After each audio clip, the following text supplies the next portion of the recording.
What's up, everybody? Welcome to another episode of your boy Greg Reacts. And today I'm going to be doing a recap of Game of Thrones Season 8, Episode 2. I think the episode's called A Night of the Seven Kingdoms. So this is basically another build up to the big war that we know is coming. So the episode starts off as Jaime enters Winterfell. He's in front of Jon Snow, Dany Targaryen, and Sansa Stark. He's explaining why he's here. There's a little distrust because their families have been fighting for forever, and Dany knows, that he killed her father. So why would she believe anything that he said? He probably just there to slit my throat. And so she asked, "Where is your army? Where is Cersei?" Said she was sending her army. He said, "No, she lied. She didn't plan on sending her army." So then Dany looks to Tyrion and he tries to explain himself after another failed attempt to help Dany. And she just look at him like disgusted. So while all this is going on, Jaime glances over at Bran Stark, thinking, "Oh shit, this is the time where he's about to expose me." So as the meeting is over, Jaime meets up with Bran and he says, "Why didn't you tell them what I did to you?" And he said, "Well, if I tell them, you wouldn't be here to help us fight. Because they would kill you. And we need everybody we can to help us fight."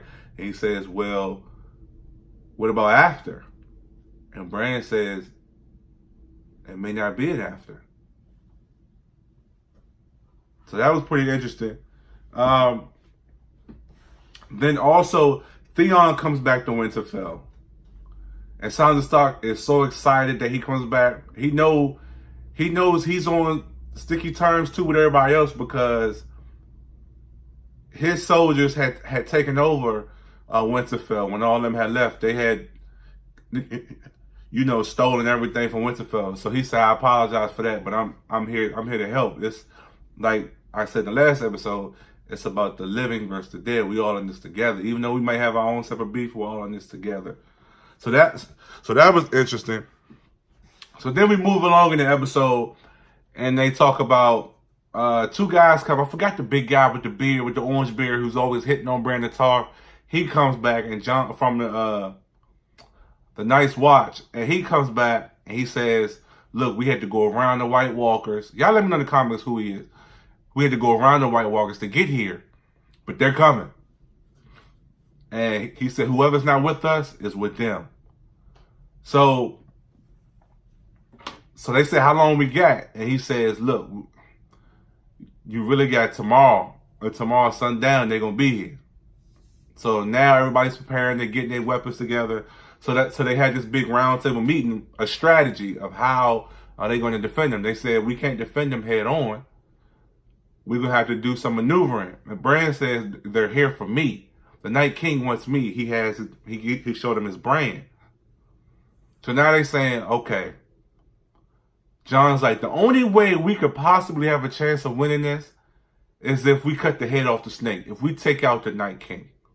He thinks if they take out the Night King, everybody else will fall." So they saying we're going to use Bran as like a little bait. But we can't be around him or the Night King won't come. So we're going to just set him out there, and Theon, you'll be with him to draw him in. And then we'll all attack the Night King. While everybody else is fighting, we'll attack the Night King and get him out the way. So that's their host and their plan. So basically, the rest of the episode is basically everybody getting their affair in orders, and they're planning. Some people are sitting around drinking. The youngest Stark, she had sex for the first time because she said, I may never live again. So let me go ahead and get it in right fast. Everybody's, preparing in their own way. And they had this really good moment with Jaime and Brienne and Tyrion. They're all sitting around the fireplace, they're drinking and stuff like that. And basically Brandon's like, "Man, The dude with the orange beard, y'all tell me his name in the comments. He's telling Brienne, why aren't you a knight? She said, women can't be knights. It's tradition. So Jaime is saying, no, a knight can make another person a knight. It don't have to be just male. So they had this really good moment where Jaime makes Brienne a knight. It's a really good scene. Their bond is getting closer from what all they've been through in the past. So that was a really good moment. As you can see, also Sansa and Theon are sitting around talking, laughing. Everybody is trying to get everything and what they're doing before this happens.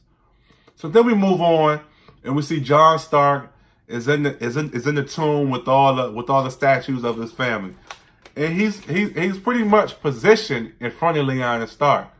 Because you remember in the first episode, Sam and Bran tell him his true origin there. Lyanna Stark is his mother, and Rhaegar is his true father. So that would make Ned Stark his uncle. So Dany walks in on him, and she said, well, who is this? He said, oh, that's Lyanna Stark. And so she tells a story about how she's disappointed in Rhaegar because he took Lyanna and he raped her and stuff like that. And Jon was like, that's not what happened. He loved her. They got married in secret and they had a child.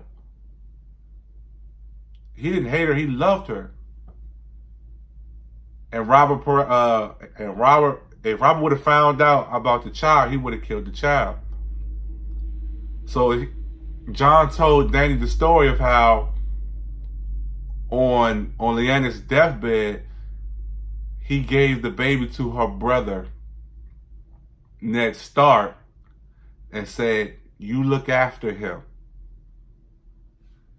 But I don't want nobody to know who he really is. Just call him, just say he's your son. Just make him your bastard son. So Dany got to thinking, wait a minute. Bastard son? Jon said, my real name, my true name is Aegon Targaryen. And Dany, she's like, I don't believe it. I can't believe it. But she said that would make you the true heir, the last male heir of the Iron Throne. And you can see in Dany's face, she's like, no, I ain't having this shit. So as soon as they kind of get about to go into their little beef, the horn sounds, letting them know that at the White Walkers, the war's about to happen.